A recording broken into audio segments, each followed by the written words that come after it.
Okay, everybody, so we're just going to show you what the spraying looks like. Like we said, you have to get the whole tree. So we try to do 4 rows at a time just to be efficient as possible with this. But as you can tell, Matt goes around the entire tree and makes sure that they are all soaked, for lack of a better word. Like he said, you want to have the needles to the point where they're dripping. So you can see here, we've got all this. It's nice. It's going to start dripping. That's perfect. And you can see here, this is another spruce because the buds are already starting to swell, where this one is a fir, so the buds haven't quite started to swell yet because the spruces usually pop a little bit before the fir does, which is okay. It just means they're a different species.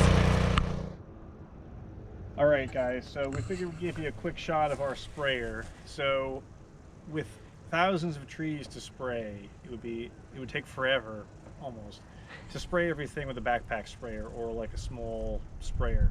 So what we use is a 100-gallon the pesticide sprayer, but we're not using pesticides anymore. It's a pesticide sprayer.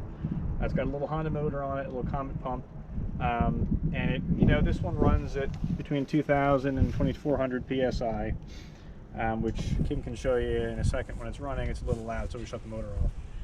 But basically, we have that. We got a pressure regulator on top, so we can adjust the pressure. When it's windy, well, not windy, but breezy like it is today, you want to have bigger droplet size with the spray to minimize what they call drift, which basically is just the wind carries the product away from where you're trying to spray. So you use a little bit less pressure when it's windy or breezy. Bigger droplets, less drift is a good thing.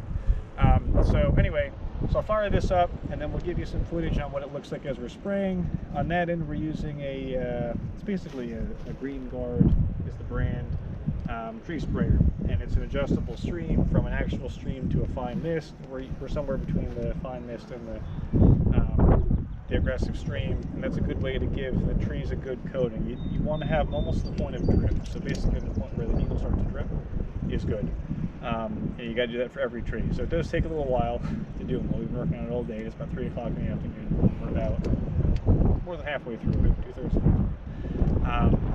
But that's the process. We do this every spring, right around now, at some point in April, usually the middle of April. And unless we have a pest issue crop up, last year we had Phytophthora in a couple of spots, so we had to hit that with a fungicide. But normally this is all we have to do to spray the trees to keep them from getting issues as far as pests go. And we do this now because the new growth that will pop out of those buds that we showed you are going to be the most susceptible to pests. Right. Well, right. So I forgot to explain that. So the reason why the timing is so critical on this is, yes, that they're susceptible to pests. That is one piece of it. The other piece of it too is that this oil, even though it's not harmful, will discolor the new growth. It's a little hard to tell now on the camera, I'm sure, but you can kind of see, like on the trees where there's a little spot we didn't get as heavily, you can see the difference in the color. It doesn't hurt the tree, but what happens to the new growth, if you spray it after it's pushed out in the new growth, it'll turn a dark green, almost a brown, which is not what you want in a Christmas tree. So the idea is to spray as close to the time that they break bud as possible without spraying once the buds have broken, and then you discolor the growth. It wouldn't hurt anything, but it wouldn't look as appealing. So the timing on this is very key. It's always kind of like you keep your fingers crossed you have a couple of good days of weather to spray this when it's not freezing cold, not too windy, not too hot, before they break bud, but not too far in advance, otherwise it's not effective. So there's about a 1 to 2 week window in April where we can do this, so that's why we're doing it today. Hey guys, so we're here on the farm today. It's April 18th today, and it's a good warm day. It's a little bit breezy, but it's not too bad. And we're at the point now where buds on our trees are starting to swell.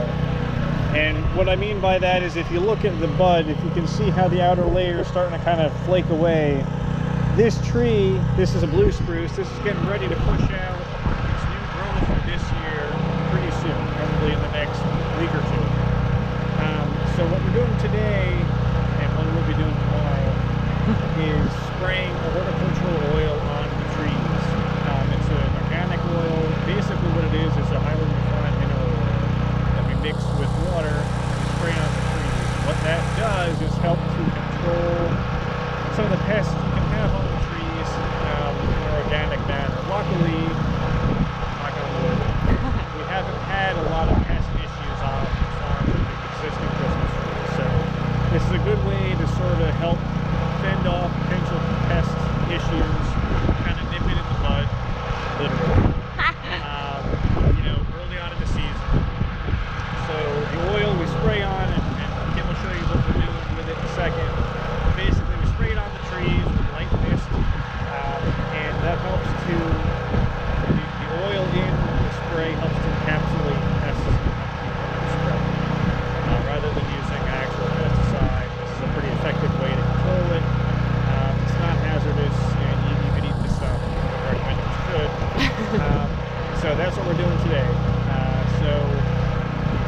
So today we are going to talk about the tree spraying that we do.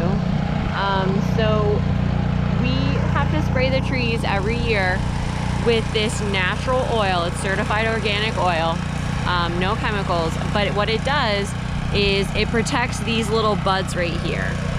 So you see these guys, they will swell up. Well, this breed is swollen right now, and the new growth